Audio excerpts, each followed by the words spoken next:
tournament. We do see it again in this game. Really happy to see Luna. I feel like this hero has kind of just been forgotten completely. So the picks from Thunderbirds here looking very interesting to me. Of course, we get an absolute classic with Sumail and his Storm Spirit. Obviously, a lot of people will remember him from back at DAC, having outstanding performance after performance. And yet another of these games where it feels slightly light on lockdown and a bit more heavy on the farming side. But honestly, if you look at Team Spirit, I don't know where that came from. It kind of looks like T-Spirit, you know? That's their tag, but it's T-Birds. If you look at Thunderbird's lineup, they play faster. This is a type of lineup that wants to push. You have Luna, you have Death Prophet. I'm expecting them to look to maybe peak at around 2025. How are both teams even meant to farm this up? Like you got both the Bounty as well as a Ricky. Yeah, Moon's coming up. They'll have to understand there is support here with an Orb of Venom from Misery. You just use your Frostbite. Misery starts harassing Arteezy, just pushing them off the rune more than anything else. You got the Burrow Strike, but now Zai's also rotated in. He went for first level up in the Cloak and Dagger, so coming in close with the Burrow Strike, catches out too. The rune will get to be taken, but do you really catch anything more? The Clarity is burning up for Crit, but he won't have enough mana in time to get a Frostbite. So Moon will get away, and Misery is already on the roam into mid. Yep, that's decent start for Thunderbirds. They do get the 3 runes. It does cost a lot for Misery, though. He's going to have to use his Clarity. I think he had 2 Tangos expended in this. I believe so. And, well, all it took for Crit was 1 Clarity here. So a bit of an investment for Thunderbirds, but they get some good information as well. They know that 3 heroes are bottom to begin with because Ricky had to show to protect the Spectre. And that gives them good confidence top lane to put a lot of pressure on Universe here with this Dazzle Luna lane. It's a little bit difficult to put the pressure on him though, right? He's just going to shield himself up whenever you go for the poison. So then it's run away with PMS for protection. Luna Aura kind of offsets the advantage that Poor Man's Shield gives, in a sense. It makes the support in the lane a lot stronger than usual. So that means that this dual lane can actually contest it and fairly well. This battle of vision. Misery's got the sentry ward on bottom lane, so he's watching Zai coming in closer and then just tries to harass Crit further out of the lane, giving Moon a little bit more to play with. Remember, he doesn't have any mana and he doesn't have that second level yet, so there's no Caustic to work with, making this lane rather troublesome. So far, so good still for EG, though, in this bottom lane. Even though they're being contested and annoyed a bit, Arteezy is managing to find very good farm early on. Mid lane, Storm is doing great against TP as well. Something we haven't really talked about just yet is like the laning prowess of these 2 players in mid. I think Sumail, by many regarded as one of the absolute best mechanical lane players in the world, tends to win his matchup or at least break even, unless he has a very unfavorable matchup in his lane. Now, this one is not that good for Storm early on, I would say. Death Prophet should be able to pressure him pretty well. He's forced to use his Shrine already, whereas Weeha still has his available and almost full health, so... But isn't this when you actually turn towards the roamers around? Like, isn't that when Zai's meant to be adding pressure to the mid lane instead? He could, but it's such a difficult kill. Spirit side bottom lane, perfect Frostbite, Moon's in trouble, Burrow Strike up, Zai, he doesn't actually have his second level. He is so short of experience to getting the blink behind him, so Moon will actually end up surviving on bottom lane, but Zai actually is not giving up yet. They're coming up to the Shrine. Zai, now he's going to strike forward, but at the same time the Shrine gets triggered. Burrow Strike back. They need the extra vision. They don't have it out from Misery, and Zai back to the world of Invis. The Caustic Pop, it is nowhere near. So he'll end up surviving as well. They know he has to go all the way back to base if they check his inventory. He has no health left. What he would love if that Shrine was still up from Sumail. Exactly, but Sumail used it earlier. That's probably being communicated by Weeha as well, that Shrine isn't available. So now, gives a bit of time for the Sand King to feel very comfortable in the bottom lane. You're seeing Weeha actually trying to pressure Sumail out of the mid once again. He knows he doesn't have like a full advantage now. The bottle is on Sumail.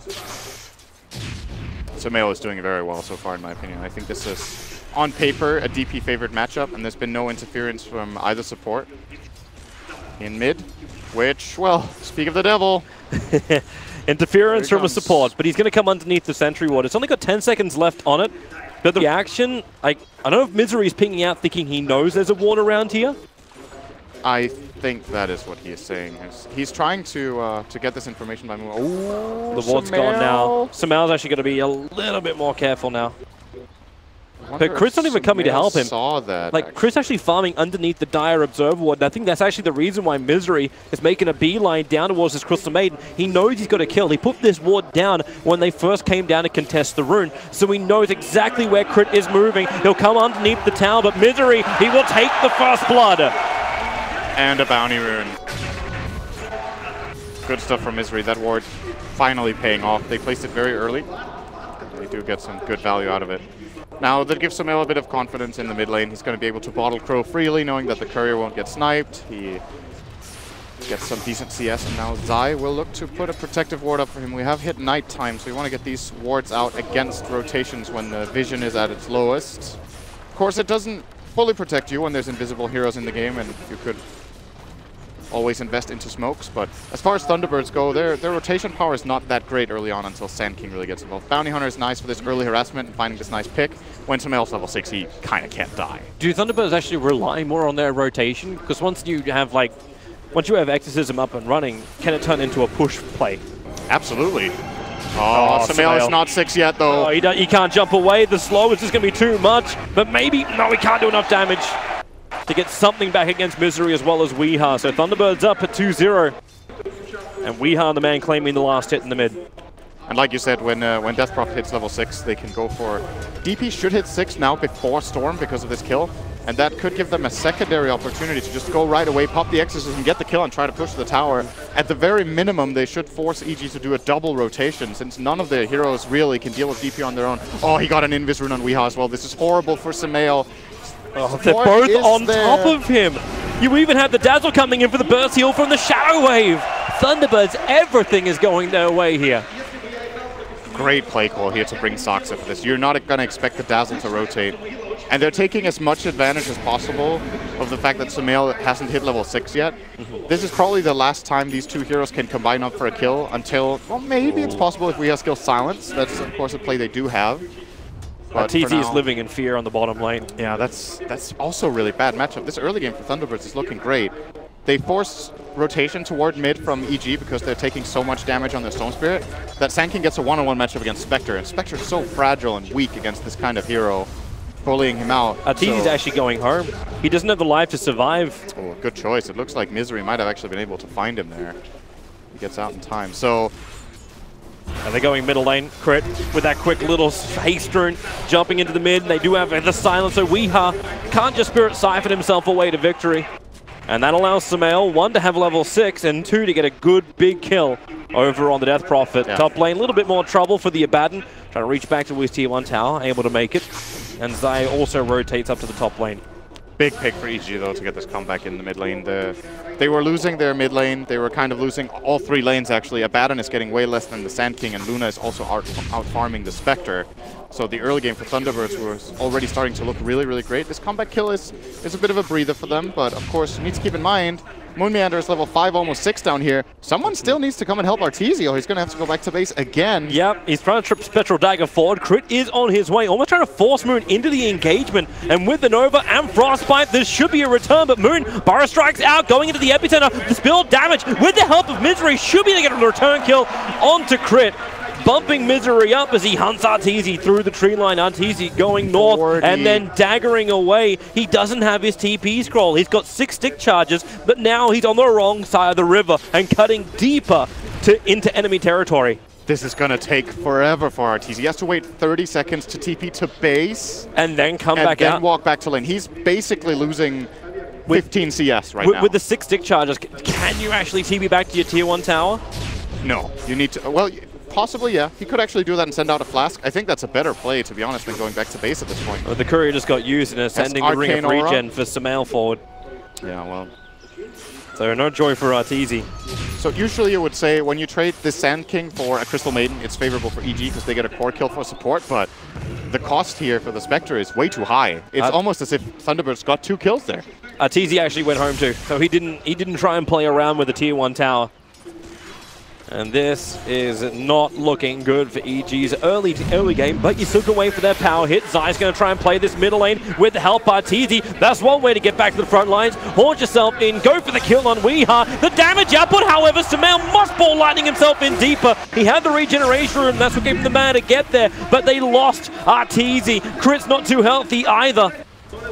And they know more. Misery underneath that sentry ward. EG re-engaging, able to kill off Misery, but Resolution lets the lights go, but the creep wave, it soaks up everything. Zai not getting hit by a single beam. That was so unlucky for Resolution. Generally, you at least hit one, but all 4 beams there from, or actually all 5 rather, from Eclipse hitting the wrong targets. And Zai can count his lucky stars on that one. And EG, that looked a bit shaky. At the end of the day, they get a couple kills and they get out, but it's at the cost of their bottom tier 1 tower. Arteezy, yes, he was involved, but again, I think he hasn't touched a creep for 2.5 minutes now on the Spectre. He gets a bit of assist gold in the middle, that's nice, but he needs more than this. So how does EG protect him? Does this become a vision game around the Radiant jungle? Do you have to babysit him with one support? I suppose this will help when you can try and get kills up on top lane, but... to be fair, Resolution did also rotate mid actually, so he also lost some CS. But look at the creep scores here. TZ's trying to dagger forward and just harass down Suxa, but this is difficult. Zai can't really find the kill on him, and he knows it. Spectre's just really weak right now. That's yeah. Most of the Spectre games we've seen this tournament, Spectre is just not given the perfect early game that it's looking for. It's generally a bad idea to give Spectre free farm unless you have a lineup that can peak early. Arguably, Thunderbirds could do that, and they did for the first short amount of time. Precious.Sumail, oh, speaking of which, he's going to jump in on. Yeah, going on towards the mid lane. Death Prophet, real trouble, still silenced up, and Weeha will fall. Misery to the neighborhood, and he's starting to prep the tracks. He was actually the man attacking into Crit on the back line, so he wasn't there to help out. Zai's Riki is really, really important in this game for EG. He's kind of set up everything for them. Every kill they've got on mid has been because of the smoke screen. How many deaths does Weeha have now? He has 3. Sumail only 2, and he got pressured hard in the start, but EG brought him back in the game. Once again, at the cost of Arteezy, but that's something they can maybe deal with now. His Haunt is online again. We'll be getting Urn after a couple more creeps. He probably wants to get involved and get some Urn charges up and running. Maybe we should start talking about the other side of the Arteezy coin, the Resolution side, the 1-for-1. Because right now Resolution is #1 in net worth. He's actually bouncing forward with Sumail. But it's the fact that you've got a free farming and leveling up Luna. She TPs around a little bit, but she could bounce off the top lane and give the space for Moon to pick up his Blink Dagger. It looks like Thunderbird's timings and items are looking really good for that 5-man ball into EG. Absolutely, and the key items in this game have got to be something along the lines of Euls and Force Staffs. That's how you deal with Riki. It's a great way of dealing with the Crystal Maiden. It's also a good way of dealing with Spectre, to be honest. You just want to create some space, buy time, and survive with your heroes. They're coming for a kill up on top. Zai needs to get this perfect jump. It's going to help when Moon Burrow strikes aggressively forward. Here comes that Haunt. Arteezy wants the kill, and they don't actually give it to him. Zai is the man who's going to get the last little backstab in onto the SK. Slows down the Blink Dagger and gets Arteezy in a successful engagement. Yeah, still, regardless, it's a very good play for EG. Arteezy doesn't get the kill, but it's a good kill to get for their team. Now, will Thunderbirds try to put some more pressure here? They're looking to go mid. Well, we've got no Exorcism available, so they can't just force it that way. Well, then they're getting flanked. Here comes Universe Crit as well. They go for the Frostbite over on Weeha. Sumail jumping forward. They're going to Vortex back in. We need a little bit more damage, but they won't be able to do it. Not while the Shallow Grave is down, but when you let the Frost fall, it will be enough to get 2 kills into Thunderbirds. Moon wants to join the engagement. Burrow strike forward. He only hits creeps, however. No control on the EG heroes. Misery will fall down as well. And Evil Geniuses. It was a casual wraparound, and Thunderbirds sat there and took it. Once again, the Riki of Zai is playing an incredible game so far. He gets the perfect smoke screen on the Luna. There was no Eclipse for the whole fight. Resolution's in this awkward position where he has to choose between running to the right and casting Eclipse and being out of range of almost everyone, or running left through the entire smoke screen. This is a level 1 smoke screen, mind you. It's still just... the smaller radius makes it a lot weaker than on higher levels, but it's good enough for now. And yep. Thunderbirds might have overstayed their welcome. I actually think that was playable for them, but as you pointed out, with no Exorcism, and if they don't get the Eclipse out, it's too hard. Yeah, and until they have the 4 stars, that's not going to work for them. And even Luna, you know the Hurricane Pike will come, but because she built the Mask of Madness early on, it's next item Dragonlance, so it's going to take a while before these items come up. We probably thought you were going to get the injection of money once you started bringing down Tier 1 towers. Like, that's the purpose of having this Death Prophet as well as Luna. It should be something that EG cannot repel. Yeah, Sumail has a lot of CS. It's actually... He's #1 in the network. Very surprising. He's got 110 CS minute 13 after dying twice in lane and being involved in 7 kills. That is very impressive play from him.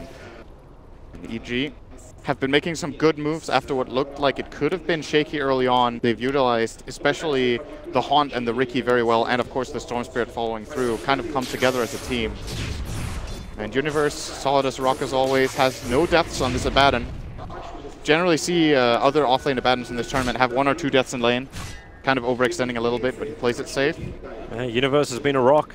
Can be a bigger one too once he has the Vlads up, so then EG's going to have a little bit more sustain when it comes to the engagements. And they need that. They still need that for Arteezy, especially when Arteezy, like, he goes for the Urn, the PMS, the phase, then next major item, and it's a long time before he's going to get there. It's the Relic into Radiance. So Sumail, this is his time. Like, if he can control the engagements and just the tempo of this game for the next 10 minutes, once he has that Bloodstone, that'll become a lot easier. But he needs to create the space for the spec. Absolutely, but it looks like EG has kind of slowed the game down a bit with this couple of aggressive plays. Thunderbirds didn't really find the momentum that they were looking for, so now we get to play a little slower. Oh, they smoked right on top of the obs. No, so this movement, even Zai's actually backing up. He's staying close enough that he could potentially break the smoke, but he doesn't want to break it when he could also just be instantly detected. But do they even bring? They can use this as a fake play. Okay. And they got dust on the SK with the blink dagger. Going to see him. Well, Zai sees a lot more. He's underneath the sentry ward just on the edge. They don't see him anymore. That's why the dust had to be committed. But Sumail, long jump in, going in for the dazzle, able to find him. And Moon, thinking twice about it all, actually blinked himself away, hence no ability to counter-initiate with Epicenter. Was a good choice from him. I'm not sure who made the play call to go on the Riki. It's very tempting. You have the sentry, you're in position, but the entire enemy team is missing, and if you start committing spells on the Riki, if you don't burst him, you're just going to get overrun. He uses tricks of the trade, and his team follows in. And they end up just cutting their Dazzle, which probably is worth it. Arteezy changed his item build. He's actually got Blade Mail in his quick buy at the moment. So he's switching from that Radiance. Moon's a little deep up on this top lane. Smoke up, actually on him at the moment. Tries to run away. Spectral Horn going to be used. And then, well, a quick trick to the trade, but that is one very dead Moon. So he's picked up his Blink Dagger, and the first 2 engagements he's in, he runs away, and then he dies. Not the greatest first reveal for Thunderbirds. I want to commend EG on how well they're utilizing Spectre. I feel like compared to other teams we've seen in the tournament, they are doing a very good job at using Haunt off cooldown. Arteezy has been in 9 out of 11 kills, so every time there's a Haunt available, he joins in, contributes with what his hero can right now. Obviously, Spectre not the greatest hero at this time in the game, but they're playing to their own strengths. Thunderbirds looking to do the same with this mid push. And if they can do it. Getting hit by the Weave early on, so bring up the armor. EG are not going to engage in. They let the Tier 1 tower fall. This time I think they understand there's both Exorcism as well as... Oh, wow, really? There's both Exorcism as well as Eclipse up, and they're going to lose their Dazzle. Okay, that's an easier way to take the fight. Keep getting pickoffs on all the sides of the Thunderbirds movement and don't engage the 2-bit cores. This is kind of a game of warding between Zai and Misery, who can get the better and more impactful wards out that sets up their team. Zai with these aggressive wards in the enemy jungle has been really useful. Miseries haven't paid off as much, basically. Big part of the reason being that Sand King hasn't really been able to set up his team as much as, you know, EG just have more options for engaging. Both the Storm and the Riki can jump with a Haunt and find a pick anywhere. So if Thunderbirds split up, they're going to die. And if they 5-man at the same time, EG generally sees their movements. They tried for the smoke play that got countered. And then, you know, you kind of have to calm down, chill a bit, farm up some more, and that's the type of game EG want to play. Basically, the Riki is enabling greed. Oh, jump. Sumail so long, and he'll get in.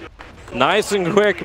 Misery has been sitting there for the last 1-2 minutes, just trying to get that little bit of extra farm to bring him closer towards his mech. And Sumail sees the perfect opportunity for the jump. And this is now 14 Bloodstone charges. We'll start the count. Let's see just how far Sumail gets. And where does he go next? Like, is it going to be disable items? Is Orchid really the play when you're going to have probably both Manta and Newell Scepter? For the, like, one each for the cause of Thunderbirds? Orchid is really good against Dazzle, but at the same time, he could maybe just jump and kill him off. Alternatively, generally you think one of two ways with Storm in this position. Either like, I'm owning, I want to keep owning. If you're having a great game, that's generally the mentality, so then you buy Orchid. The other one is, I'm having a hard game, I need something more defensive, then you buy Yules. Those are the, I want to say, 3/4 of games, if not more, that is the next item. One of those two. And in this game, I think Sumail is in a great position. Why not just go for the Orchid and keep the ball rolling? Well, he's got it in the quick buy, so he definitely is going to be doing that.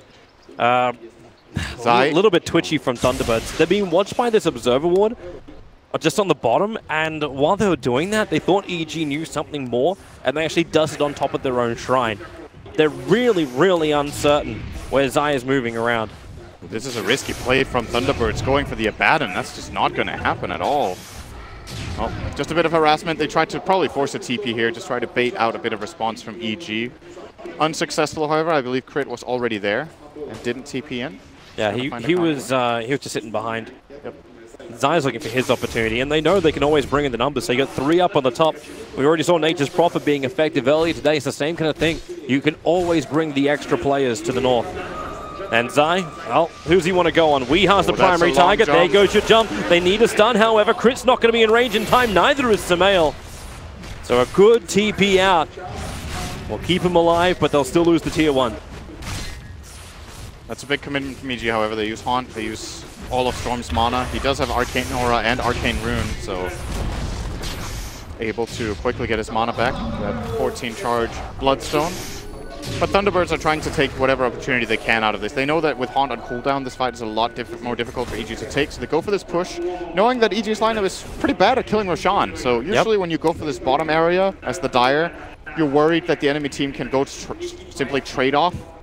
But that is just not an option right now for Evil Geniuses. So tier 1 for tier 2 trade is eventually what we're going to get to see here.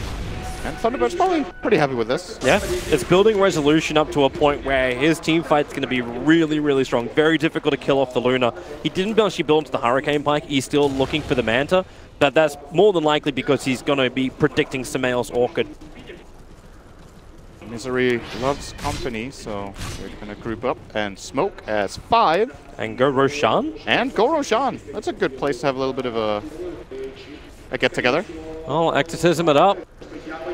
And they're going to commit with the Weave as well. As far as Radiant Vision goes, they don't see anything around the pit. But that's the reason why Zai is coming in. Where is the Sentry Ward? Where is the detection? Zai's going to put down the smoke screen. Roshan is dropping down to 1600. Zai is just waiting with the smoke screen down. They know it. There goes your Sentry Ward. So Zai finally visible. Moon gets a double barrel strike out. The jump forward. It will be the Aegis Immortal into the hands of Resolution. And with the Eclipse falling down, Zai falls. But he's the only one down at the moment. They want more with the track up the hill. They'll see Crit Moon again for the barrel strike. Able to catch out the Crystal Maiden. Sumail can't really do much to stop it. It's Misery as the bounty hunter, picking up the double kill after Roshan was properly killed by the Dire side. So Thunderbirds get exactly what they want. A couple of kills and the Aegis. 100% textbook stuff of how you take advantage of the bit of information you're given. They know that Haunt is down.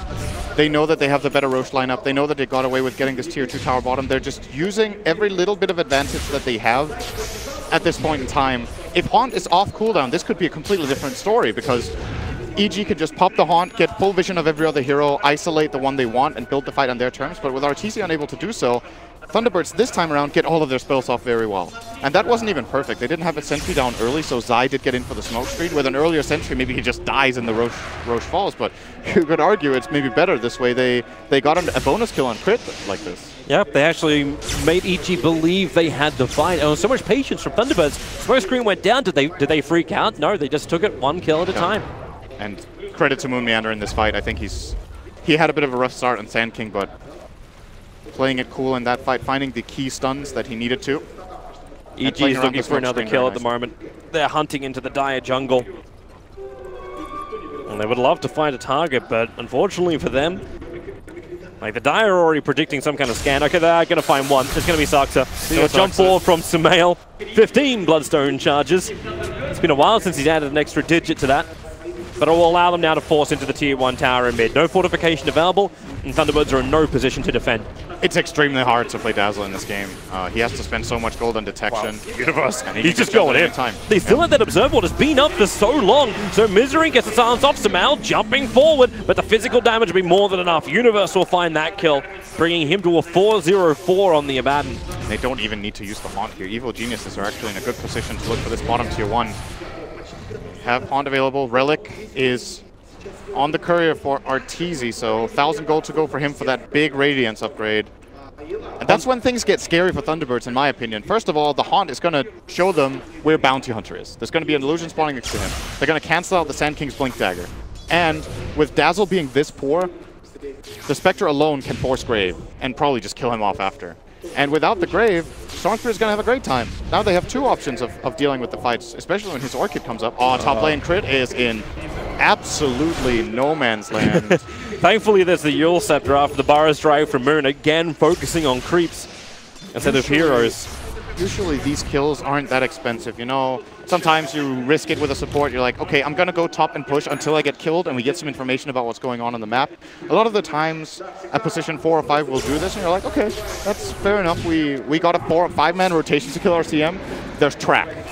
It's a lot more expensive to buy this information for Evil Geniuses in this game, and in a way, maybe they should have predicted this. They still have the tier 1 tower top. We know there's an Aegis on Luna. It's the most likely next play for Thunderbirds to just go up here, group up, and take 2 towers. Yeah. I'm curious if they want to go high ground now, because they have Reef, Aegis, Solar Crest on the Death Prophet, and level 2 Exorcism.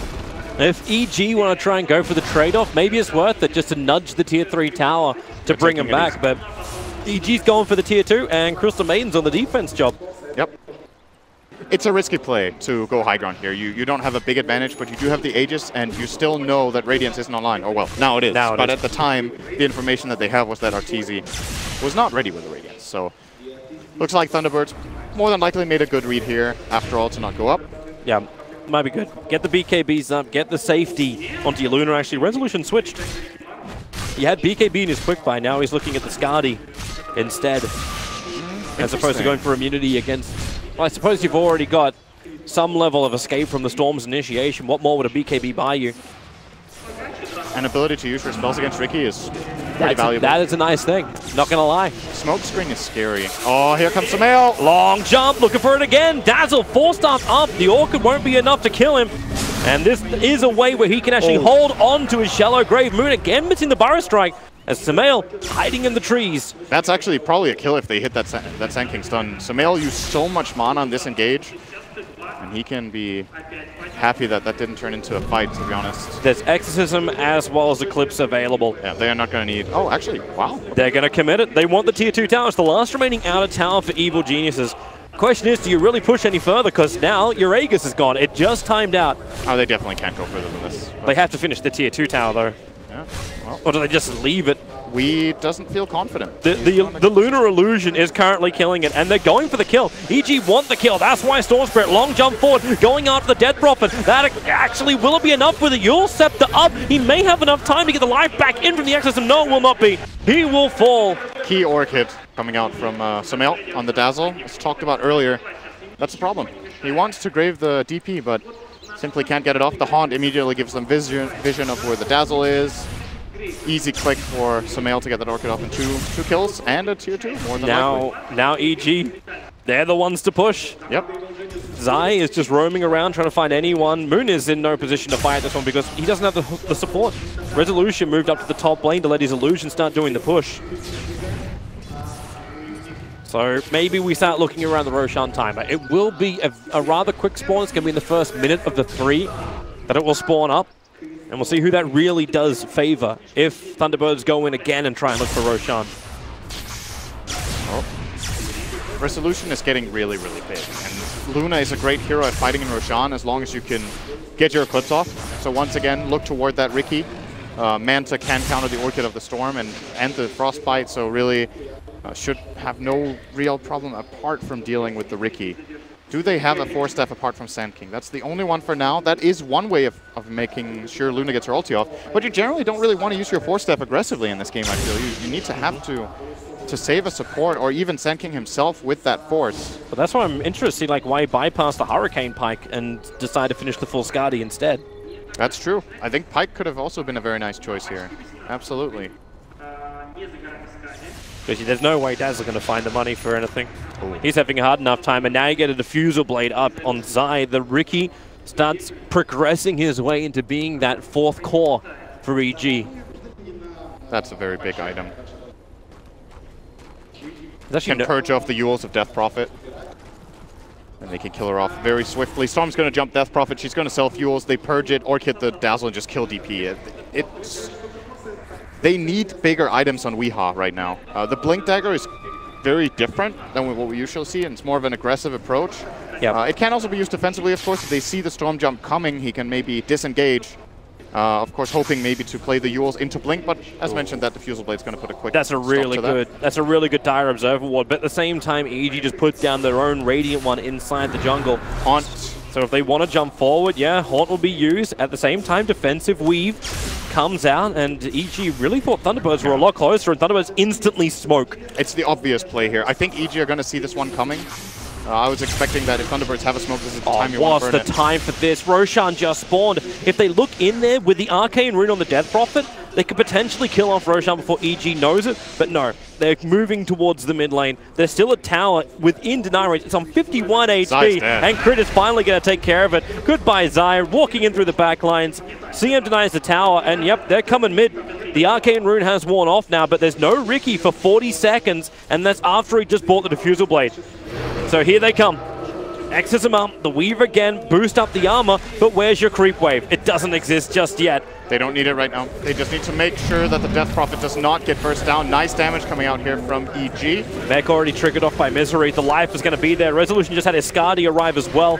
And with the creep wave here, they can push in, and they can push in pretty hard. Arteezy moves to the front line. He's actually, he's going on Resolution. Same with Sumail. They want that kill. A quick Yule Scepter up. Resolution can't get the distance, or can he? No, Sumail gets the last hit in. Weehaw split 3 ways with a Siphon, but he just can't suck enough as he'll get hold in position. Okay, Moon, is this his time? No, Sumail just ball lightnings up. He's looking for another kill. One more attack on the Moon. It's not enough. 33 HP. We split up again. Back in towards the Death Prophet onto Weehaw. Universe will find this one. They hold their ground. Sumail once more, but he can't find Moon. Moon TP's out, and Misery is invisibly running away.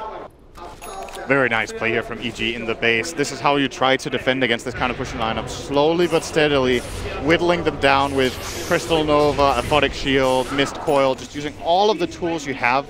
And the moment Thunderbirds have 2 heroes on half health, you bring in the Storm. He even got a double ball lightning hit. And Thunderbirds, as you said, had they only checked the Roshan pit when they ran past it, they might have changed their mind and gone for that first. As that probably would have just been a clean pick. There's no Riki alive. He didn't have buyback. But now instead, EG gets this. This is probably the biggest minute of the game that we just saw here. This is a big game changer. Sumail 21 Bloodstone charges and Aegis. Let's have a look at the fight again. So there's that Sumail jump in. Thought for a moment you get more damage out from the Exorcism, but it just wasn't there. And there was no heal. Misery burned the mech before this fight began. I think in addition to that, the BKB reveal took them by surprise. They didn't know that this BKB was available on Sumail. So Sand King was ready to do an immediate counter jump on the Storm. Maybe Thunderbirds were playing on that idea. Okay, we're going to get a bit low. Storm will jump. Be ready with Sand King. Instant counter jump. We know that they can't go in with the Haunt since that's on cooldown. But, you know, there was a BKB in the way. And now this game is looking very good for Evil Geniuses. It's not like they have a massive advantage. We're talking 4K gold. The experience actually is massive. Okay, yeah, the experience is a lot higher. That's kind of crazy. But it's more just the flow of the game, you know. You just have this feel in this game that going later, the Storm and Spectre will be a really big problem. I don't disagree, but at the same time, if Thunderbirds are able to find a way to win a fight, they got a lot of push power between the Death Prophet as well as the Luna. For sure. So there is a way if they can take the engagement. But for now, they're out of position. Sumail and Universe, they enter the base up on the top lane. Doxa is the only one really in position. Moon's coming in, but he's also been feeling very underwhelming for his influence in these fights. They're going to need BKBs. Nice courier snap here by Misery. A bit of a bonus for the Dire squad. But you need BKBs now at Thunderbirds, and they've realized that both Luna and DP have queued them up. And that will make the fights a lot harder for EG. Almost no matter what they can buy for the same amount of gold that they're going to be earning in the same time frame, Thunderbirds get the higher impact items. Yep. The EG lineup actually sucks against BKB. They're really weak. Storm loses a lot of damage against Spectre loses a lot of damage against it. Both Desolate and Radiance doesn't work. Ricky loses his Diffusal. It's a very good pickup. So here's the question, does EG just disengage? Sumail jumping in, maybe he can bait out the BKBs that way, having Zai being aggressive. It's one option, but you have a mid tower on 170 health. And Thunderbirds ideally want to go for a smoke play that sets them up to push mid. That's exactly what they do. They see Arteezy on their wards and actually just barely avoid the smoke of EG. They just weaved and managed to dodge it. They're going to find Arteezy. The smoke will break. Misery gets the vision. Oh! Moon misses the burst strike. And comes Sumail. Looking for the opening. The Eclipse will fall. Where is the glaive damage? Arteezy still alive for the moment, but probably not for much longer. Misery, he will finally fall. Moon pushing himself up the hill, but Sumail, under the cover of his own BKB, has the life. Weeha trying to man this up, but he can't get out. He will be able to find at least one kill on the support, but he cannot survive the wrath of EG. Sumail and Universe, the Immortals, will survive, and somehow Resolution said, you know what? I'm out, boys. I managed to survive this. I got a couple of kills. I ain't dying for this. I thought that was going to end way worse for Thunderbirds. They end up salvaging this with a 4-for-3 with a couple of track kills, so at the end of the day, a fairly even fight with the gold outcome. Obviously, XP should be favoring EG a bit there, but that Sand King stun is going to bother him a lot, because this fight, without Haunt, Spectre insta-dying, could have been the moment for Thunderbirds to get a lane of racks, actually. They just didn't have the vision instantly. Like, their only observer what they had was closer back towards the shrine. It didn't see past that troublesome tree and into the Radiant jungle. They knew he was roughly there, but it wasn't enough to hit the stun. It was a nice play from Arteezy as well, sidestepping to the right. Usually, you know, the common trajectory that you're going to be moving in when you go to the side is that you will try to create as much distance to the enemy team as possible. So when Moonmeander has to go for the blind stun, Arteezy walks towards him so that there is the chance that the stun will miss. And Arteezy also knows in this moment that Moonmeander has to make the play fast, because his own team is coming in and Thunderbirds probably expect that.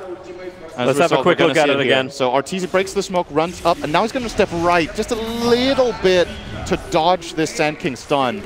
And it makes a big difference that he gets haunts out. Of course, he does die here, but Arteezy's damage in that fight was really significant. Oh, look at Saksa just dying every fight. It's just merciless. Playing Dazzle in this game is an absolute nightmare. He's playing against two of the worst heroes he can face, Storm Spirit and Ricky. So Saksa, honestly, him being 0-7 and 8, not too bad. Oh, look at that. Oh, you see it from Moon. You see it from, he knows. He knows he just got, well, he got schooled by Arteezy. He's just not having one of his best games, and this is where it's important that you don't lose focus on the bigger plays. You know, sure, you messed up.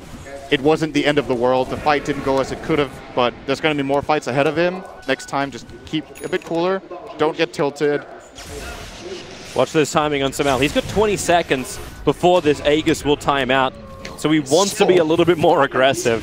But yeah, he's got a lot of money. A full Bloodthorn done, and he's already staring down the barrel of a Shiva's 1,400 away from completing that as well. And then he's almost 6-slotted. Shiva is incredible in this game. So much of Thunderbird's damage is physical. Of course, Luna is one of those special carries that have a lot of magic damage output as well, but Sumail has the BKB against that. So once in BKB, killing Sumail is really difficult. They have no BKB piercing stun or anything of the like. They're coming again. Misery underneath the sentry ward. And, well, he doesn't know. Here comes the jump forward. Resolution will arrive too, but Sumail, he already has the stun with the shallow grave up. Misery will be able to survive this, and Sumail wants to stand his ground to blink forward. Weeha just goes in with the exorcism up. With the help of Resolution, the damage may just be enough. EG's on the retreat, but fighting underneath that shrine. The life is there. It's Crit who's on the run. It's a 1-for-1 trade-off at the moment. Zai on the back lines, making the Thunderbirds look behind themselves. Arteezy just TPs away, following HYHY's instructions, stays in the trees, and Zai, where's your detection? The TP, well, you don't see him. He's out, he's gone. That was one big thing we didn't cover from the previous big team fight, the 4-for-3 exchange, was that there was a gem turned around on EG. They got the gem of Moonmeander, so the gem unavailable for Thunderbirds in this time frame, and they really need that. This Ricky is being an absolute pestilence. And in this fight, Eclipse didn't come out. This is one of the problems that you have when you go Mask of Madness in a hero like Luna. He wants to use the Mask of Madness to get into the fight. Couldn't use Eclipse for those full 8 seconds and ends up not even getting it off the whole fight. I'm wondering if Eclipse is even going to be enough. I'm looking at Arteezy staring down the barrel of having a full heart. The survivability on the EG heroes is greater than the damage output coming from Thunderbirds. Epicenter's done nothing. Dazzle, like his Shadow Wave damage, you're not going to count that as enough. Bounty Hunter throwing around a couple Shuriken tosses, this just isn't enough. That you need to have more damage on the Luna. Yeah, you do, eventually, but Eclipse is still playing a really big role right now, and not getting it off is a big loss.